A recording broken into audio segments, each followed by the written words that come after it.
air of density 1.2 kilogram per meter cube and kinematic viscosity 2 into 10 to the power of minus 5 meter square per second with a velocity of 2 meter per second flows over the top surface of a flat plate of length 2.5 meter. If the average value of friction coefficient is 1.328 divided by square root of Reynolds number at the given location, the total drag force per unit width of the plate in Newton is, so we know that the coefficient of drag in the problem it is given that it is 1.328 divided by square root of Reynolds number at a given location. So this we can also write as 1.328 whole divided by square root of rho v d upon mu, or we can also write Reynolds number as v velocity into the diameter of pipe divided by the kinematic viscosity mu. Okay, so if we substitute all these values here, we will get 8 divided by square root of velocity, so it is 2 into 2.5 meter of length divided by, now d here is the length, we can also write dl, no problem. In case of flow over the flat plate, we can write it L,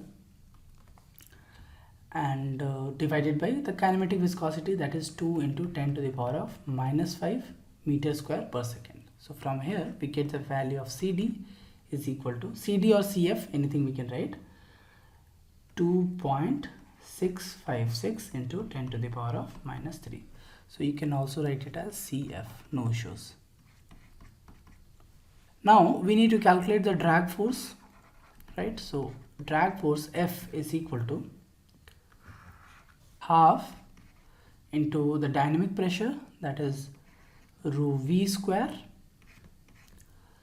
multiplied by the drag coefficient CD or CF. We can write, let's write CD here because we are writing for drag, so let's write CD, into the area, okay, area of the plate.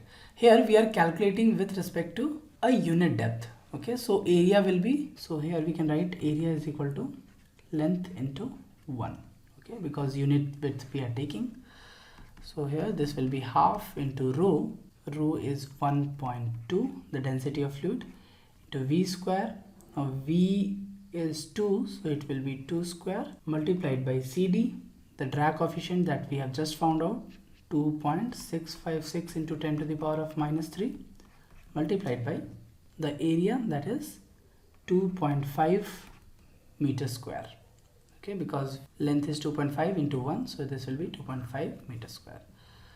So if we calculate the value of drag force, we'll get 0.015936, okay, this much Newton.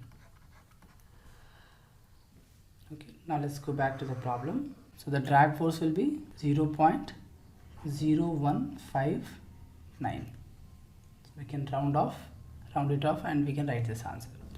For more information, you can refer to the NPTEL course lecture number 46, Applications of Lift and Drag Force on Advanced Fluid Mechanics by Professor S. Chakraborty of the Department of Mechanical Engineering at IIT Kharagpur.